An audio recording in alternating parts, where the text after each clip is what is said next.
Well, good morning, everyone. Good to see everybody this morning. Secret Churchers out there, did you recover okay from Friday night? Lost of sleep on Saturday and feeling a little out of it? I'm glad everybody recovered. Hope everybody thought that was a worthwhile adventure, and I thought it was. I enjoyed it a lot. This morning, we're returning to our series on the book of Judges. If you were with us before Easter, we had gotten to chapter 6, and we had gotten introduced to Gideon, and then we took a break for our Easter series. But we're going to get back to it this morning, and because Judges is an Old Testament book, I want to pause for just a minute so that we can remind ourselves that we are back before the cross. We are back before the Israelites had Jesus. They didn't have him. They didn't have his instruction. They didn't have his example.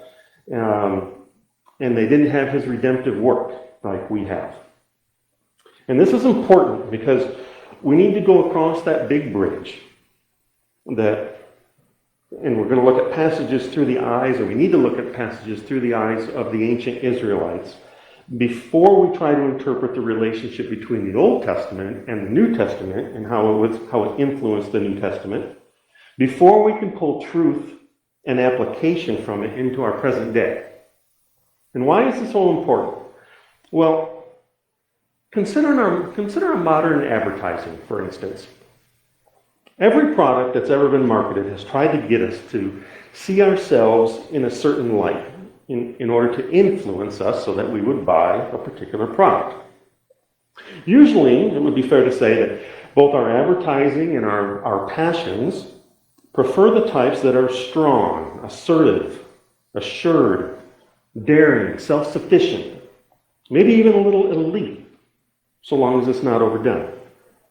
Those are the characteristics that marketers key in on as they try to persuade us to make their purchases.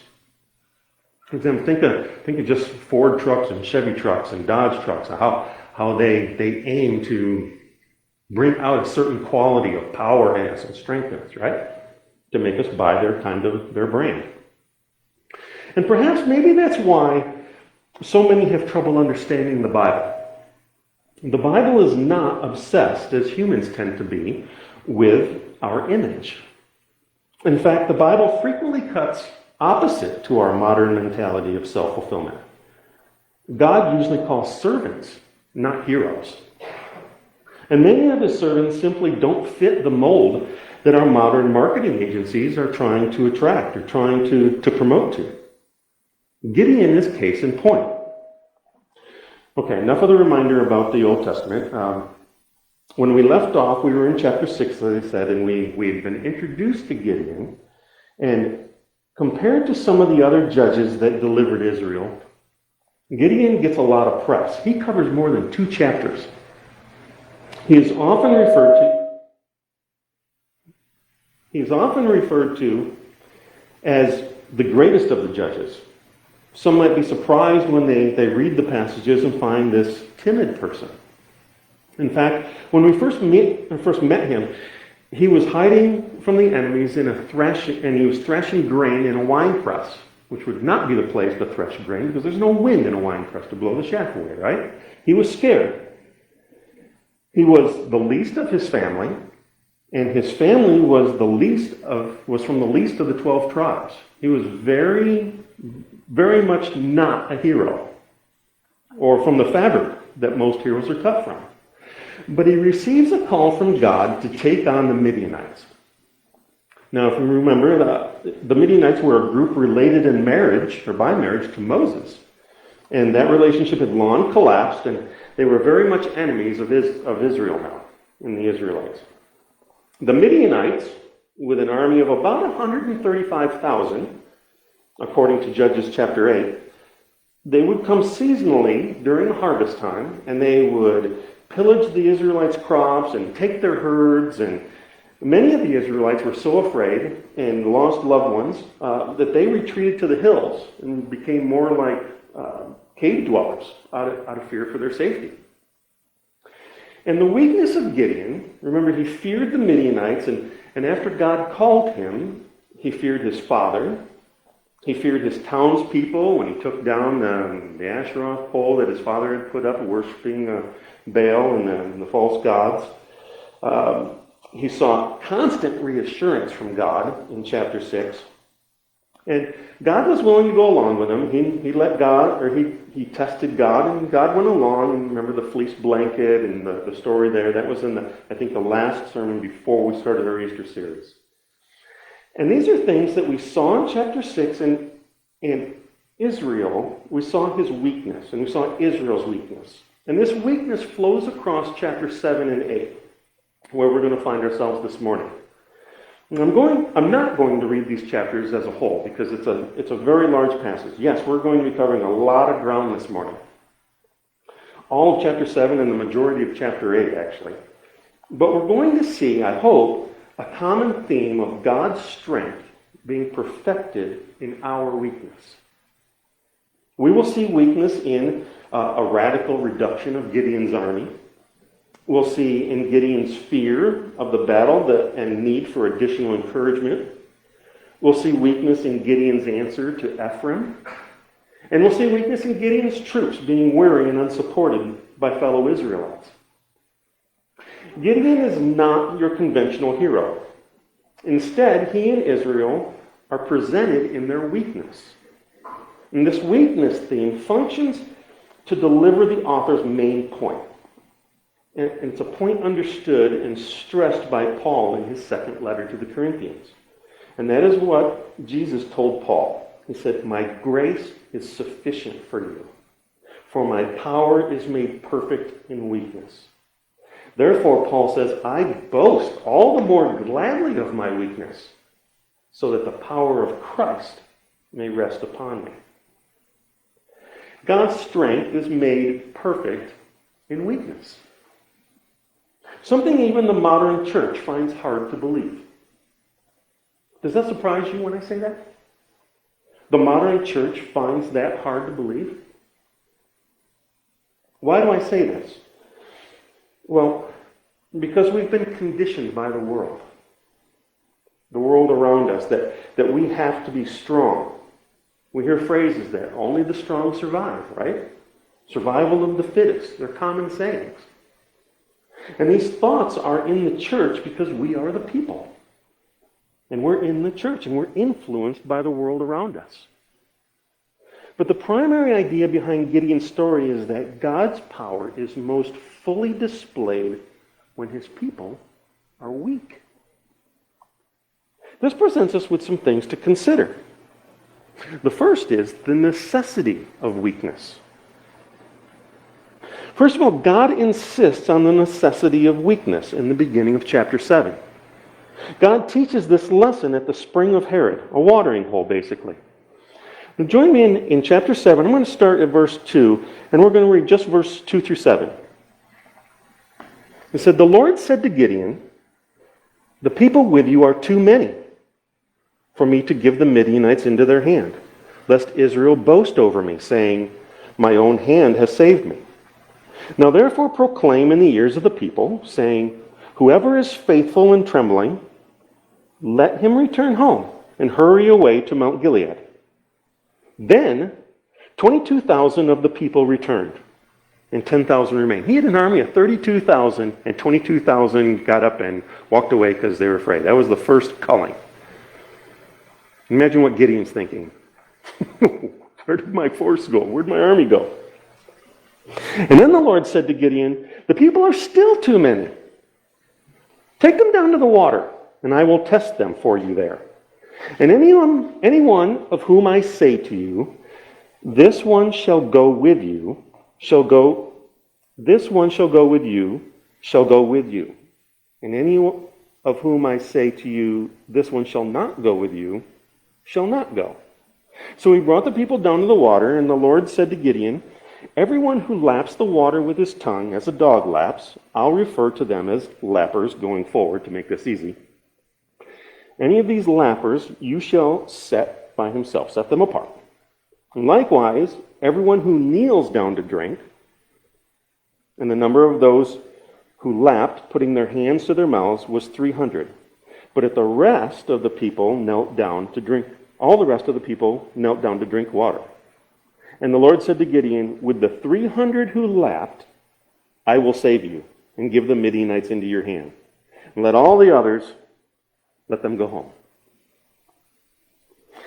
Verse 2 is a passage, and this passage has been a point of contention for scholars and commentary writers for years. This verse is key to understanding this passage, though.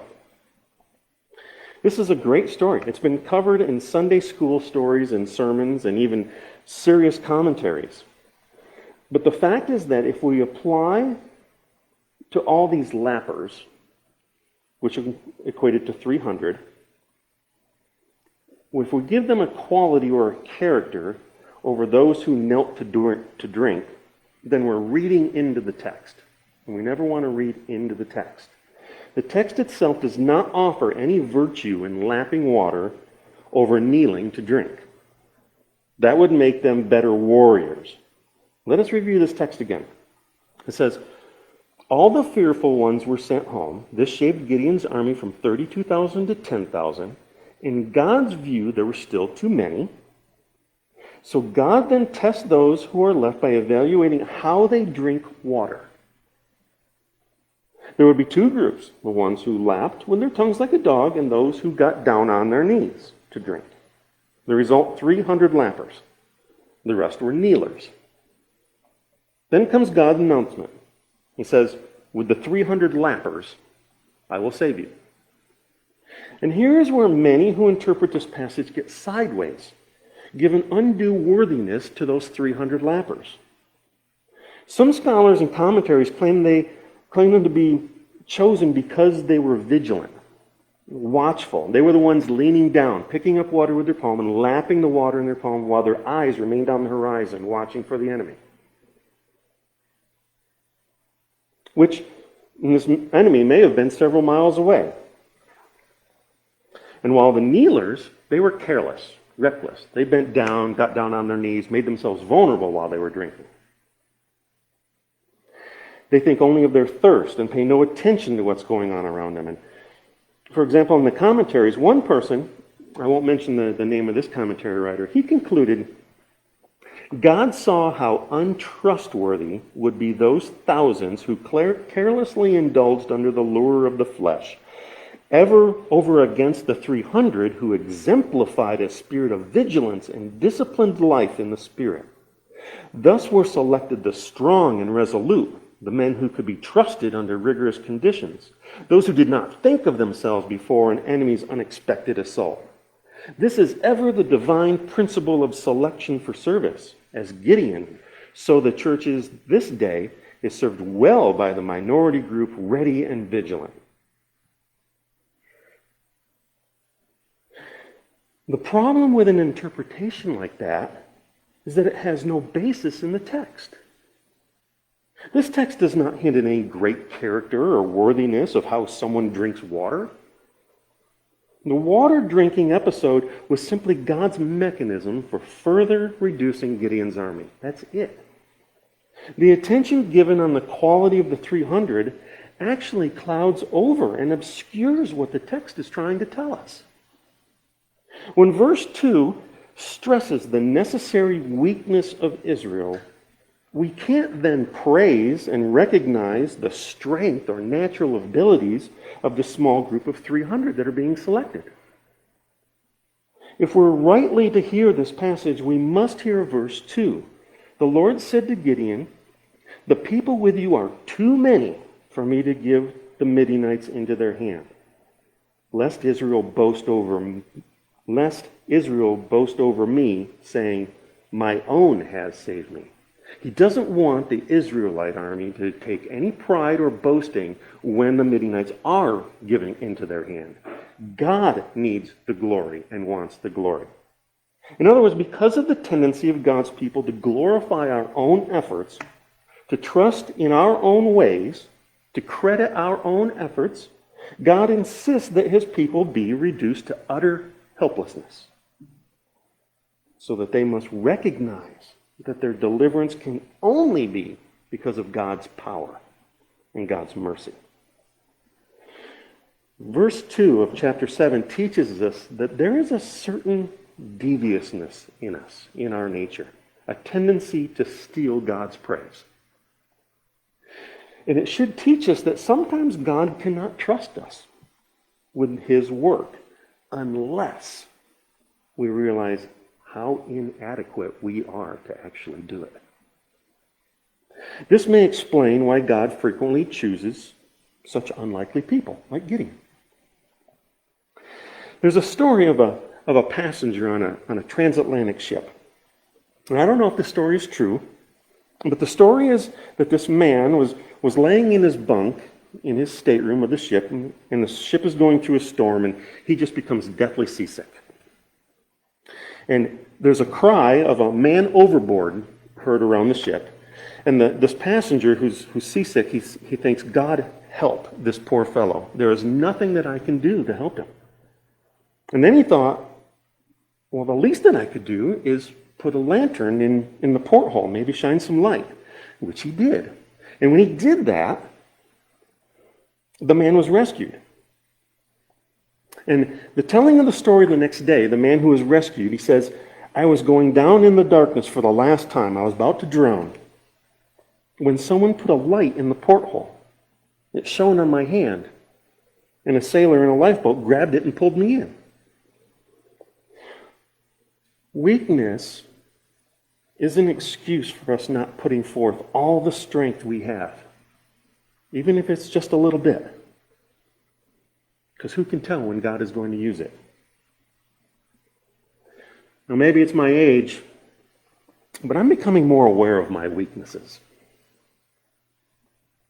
But also, I think a part of that is just becoming more mature. At least I hope I'm getting more mature. When you're young, you think you can be anything. You can do anything. You're 10 foot tall and bulletproof, right? But when you get older, you can better evaluate yourself. You become more aware of your limits. And there are many preachers today who present a gospel of strength. If I looked back at all my sermons, I've probably preached this a time or two myself. They say, God doesn't want you to be weak. In fact, God will take away all your weaknesses if you have enough or the right kind of faith. I don't think I've gone that far. But this doesn't match the Scriptures. The Scriptures teach us that God does allow us to be weak, and that God wants us to have his strength in the midst of our weaknesses. The necessity of weakness, that's often God's method. And before I move on to my next point, I want you to see how consistent the victory report, chapter 7, verses 16 through 22, this victory report is consistent with this theme of weakness that we see in verses 1 through 8. To summarize these verses, Gideon moves forward with the 300 men that God chose for him, right? Which is, by the way, 450 times, not 450 more, 450 times the number of men that Gideon has. But Gideon has a plan. He divides the 300 into three groups. They go out and they surround the outskirts of the Midianite camp. And with trumpets blowing and jugs smashing, exposing torches, and torches being raised, they cry out this war cry. And during all this, the 300 men remain primarily trumpet blowers. They don't go and attack. They maintain the ground surrounding this camp. Verse 21 says, every man stood in his place around the camp, and all the army ran. They cried out and fled. While verse 22 explains the chaos in the Midianite camp was God's doing. It says, when they blew the 300 trumpets, the Lord set every man's sword against his comrade and against all the army. What's that saying? It says, and the army fled as far as Beth Shittah, towards Zerah, as far as the border of Abel Meholah near Tabbath. The victory was God's work. The 300 didn't even attack. They didn't even have weapons in their hands. They had torches in one hand and they had trumpets in the other. The Midianite army turned on each other in the chaos. And in doing so, verse 8:10 says 120,000 were killed in that chaos. Only 15,000 escaped. They turned on each other. It was chaotic. So and Gideon's army did nothing. They just stood there, stood around and watched.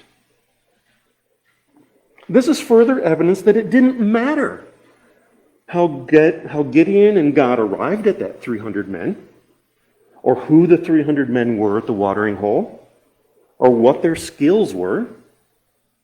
They didn't have to fight. God did it. But it was necessary to make Gideon's forces weak so that God's strength was revealed.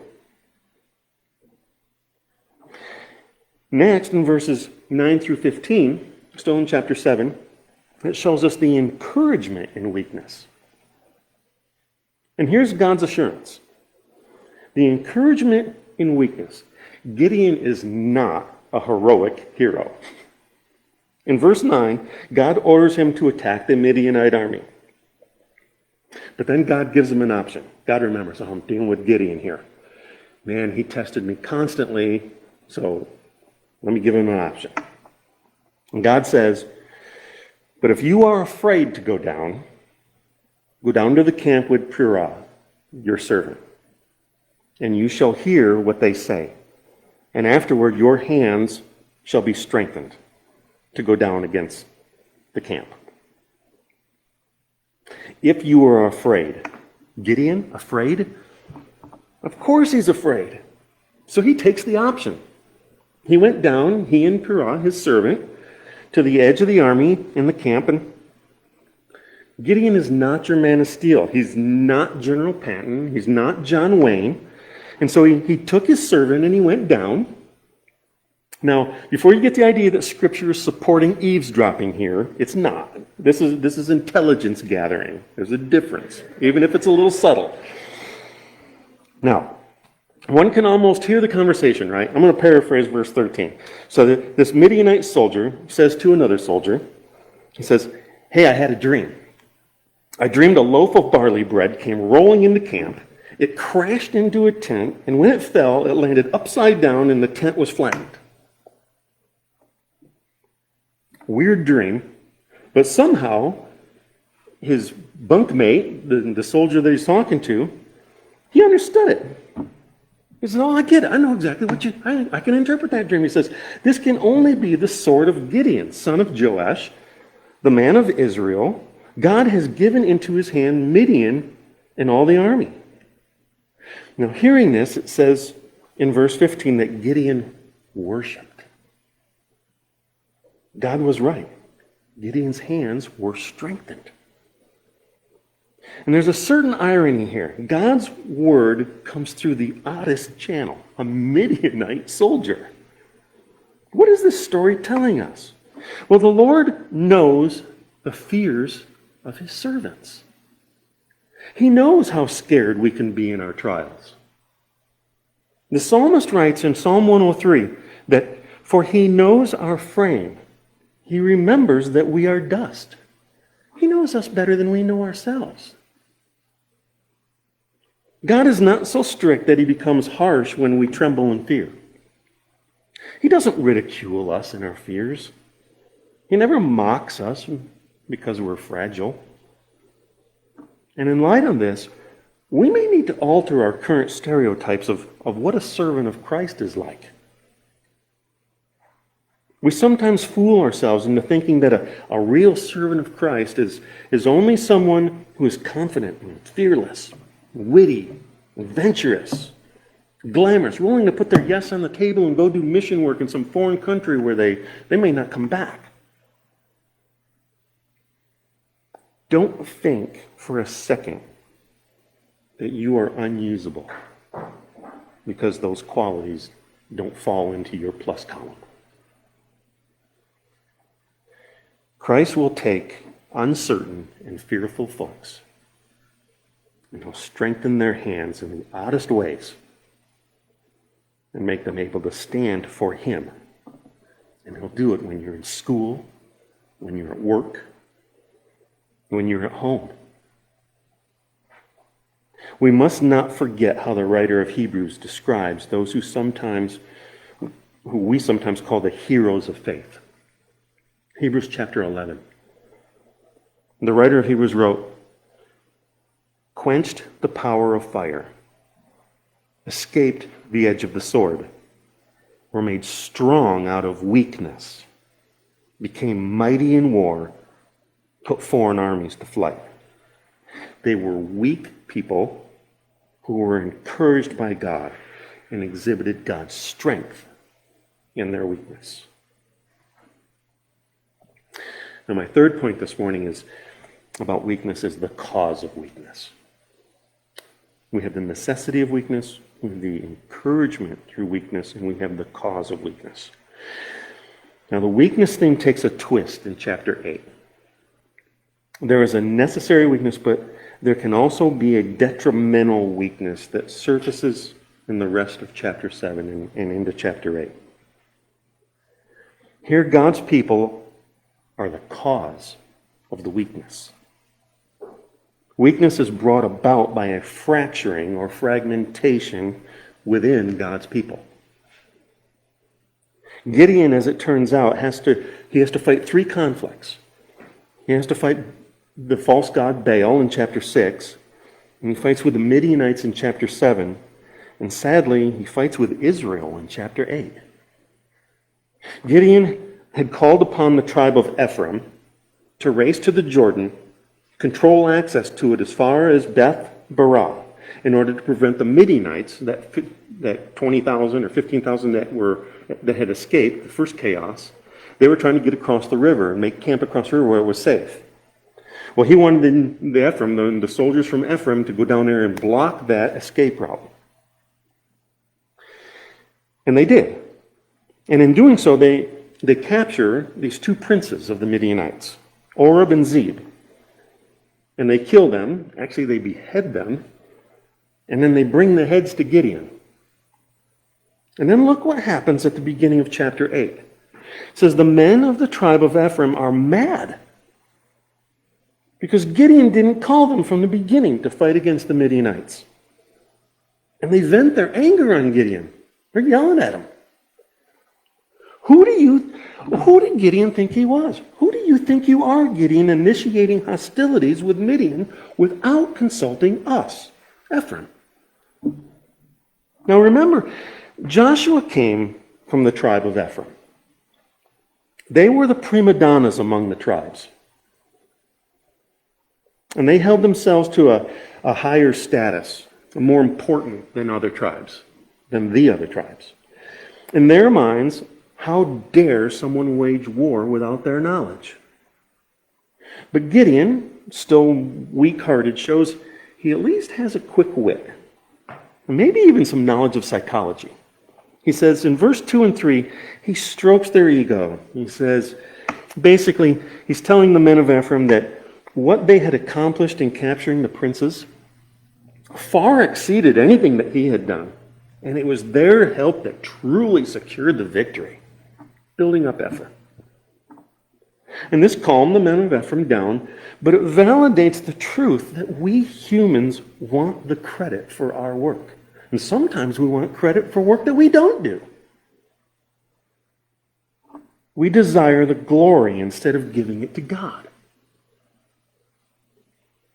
It is nothing but Ephraim's pride driving their anger here against Gideon. You can practically imagine the heavenly facepalm that God does when he hears this exchange between Gideon and the reaction of the men of Ephraim, right? So Gideon's words worked with the men of Ephraim. But now he needs to feed his 300. And he goes to these 2 nearby Israelite towns, Succoth and then Penuel. Both towns originally came from the tribe of Gad. Now in both towns, Gideon faced more resistance. But it was a different type of resistance. It was more passive than active like the men of Ephraim. It was rooted from fear rather than pride. The text says Gideon crossed to the east side of the Jordan. His 300 are exhausted yet pursuing. When Gideon asks Succoth, the leaders of Succoth, for provisions, and the village leaders reply, "Are the palms of Zebah and Zalmunna in your hand already, that we should give food to your army?" In other words, they said no. We can partly understand their refusal, though, I think. It says, if the leaders of Succoth, or Penuel for that matter, give aid to Gideon's army, and if Gideon, for whatever reason, should fail to gain victory over the Midianites, they would be inviting backlash on themselves as soon as the Midianites got back healthy and were able to recover. And unlike the western tribes, Succoth and Penuel, they have no Jordan Valley to provide them at least a partial buffer from an attack. These towns were directly exposed to the Midianites in the territory that the Midianites controlled. So was it just conservative judgment on their part, or about Gideon, or was it faithlessness? It can be a difficult thing to distinguish between those two. Fear and faithlessness. Must our safety always be the ultimate consideration? It wasn't so long ago that churches around the world wrestled with this very issue. Keep the doors open or closed because of COVID. Trust in God or trust in government and science. Should Succoth and Penuel not see that God had granted a victory and that they should assist in helping complete it? In chapter 8, verses 11 and 12, we learn that Gideon and his 300, they track down the Midianites, they attack them and take captive their two kings, Zebah and Zalmunna. Gideon doesn't pass judgment on the kings just yet. Instead, he returns to the two towns, his brothers, fellow Israelites, those that denied him support, and he takes vengeance out on them first. Again, there's more irony here. The towns avoided Midian's wrath only to suffer Gideon's wrath now. And since they sided with Israel's enemies, they were treated as Israel's enemies. We see that in verses 13 through 21. Gideon enacts revenge against both towns, just as he had promised, and then carries out judgment on the captured leaders of the Midianites. And what we're seeing here is Gideon not being supported by God's own people, who are concerned for their own status, in Ephraim's case, or their own security and safety, in the case of the people of Succoth and Penuel. With a victory needing to be achieved, the pride of Ephraim and the fear of Succoth and Penuel are tragic.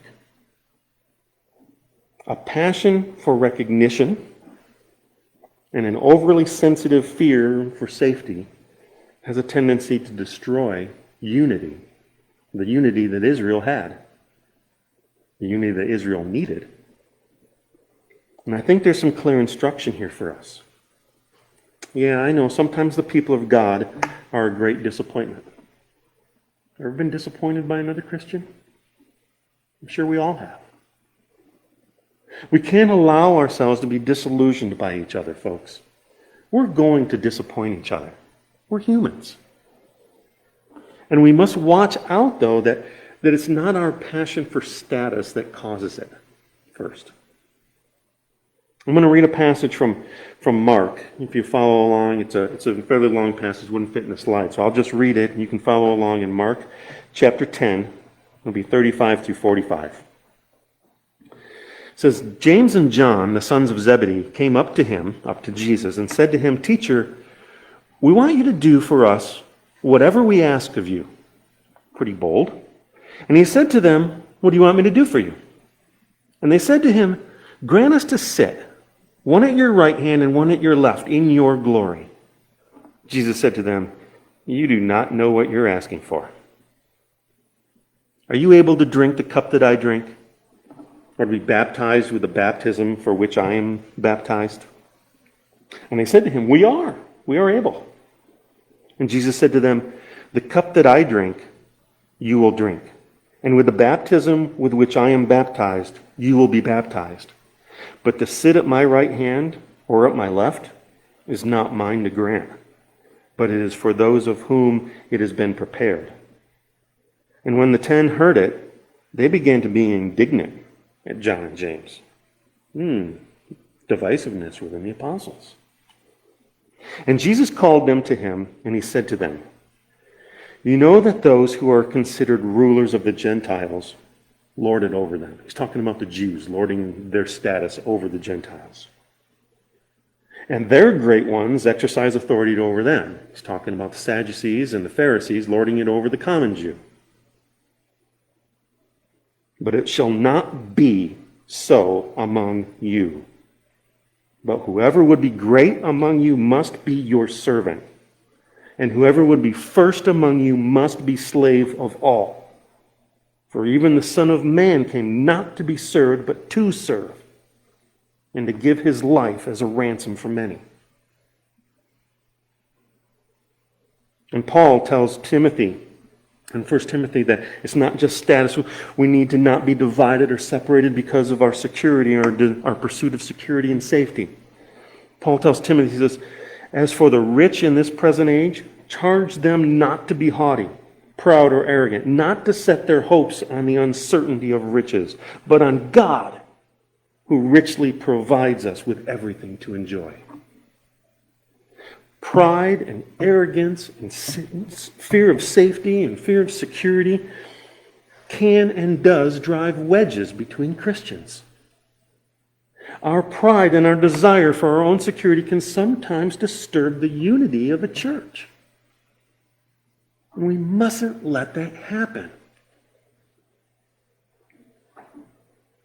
General Sherman, U.S. General Sherman during the Civil War period, when he relieved the siege of Knoxville during the Civil War, his tired and hungry Union soldiers, much like Gideon's 300, they knew they would soon have provisions again because they were in control of the railroad. And the railroad connections to Chattanooga had been restored, and half the army flooded to the station to meet the first train. They were hungry, they were weary, they were tired, they were exhausted. It was a 10-car freight train that was supposed to have been filled with supplies, but due to someone's mistake, it was loaded with nothing but horseshoes. Horseshoes do not provide sustenance for hungry and exhausted soldiers, nor do bickering and division in any way nourish God's people. Through Christ's power, it's most fully displayed when his people are weak. We must take care that we ourselves are not the cause of such weakness. And as we come back across the bridge this morning and we wrap things up, this passage is just one example of many that highlight God's strength being revealed through our weakness. There are many that run throughout the Old Testament and the New Testament. What does it mean for us today, though? When we are hanging by a thread at the end of our rope, God gives us the grace to hang on. He gives us the strength to climb to the top of the rope. He doesn't want us to just make it to the top. His desire is to see us succeed by finding his strength in us. It's not easy, and it certainly takes time and maturity to see things the way Paul did, to praise and thank God for weakness.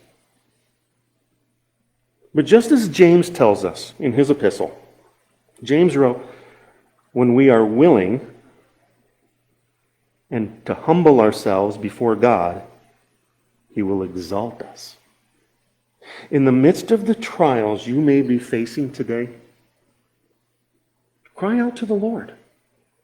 And though it may be difficult, thank Him for what He will accomplish through your weaknesses. You may be surprised at the result. Let's go to the Lord in prayer. Lord, the Apostle Paul wrote, "My grace is sufficient for you, for my power is made perfect in weakness. Therefore I will boast all the more gladly about my weaknesses, so that Christ's power may rest on me. That is why, for Christ's sake, I delight in weaknesses, in insults, in hardships, in persecutions, in difficulties. For when I am weak, then I am strong." Lord, thank you for being our strength when we are weak. Thank you for your promises that speak love and peace into our lives every day. Help us to trust your word and claim it to be true. And help us to wait on your perfectly timed plans. And may we fully surrender our lives to your leading. And may we delight in our weaknesses, as Paul did so, that our strength is perfected, that your strength is perfected in us. And it's in Jesus' powerful name that we pray this. Amen.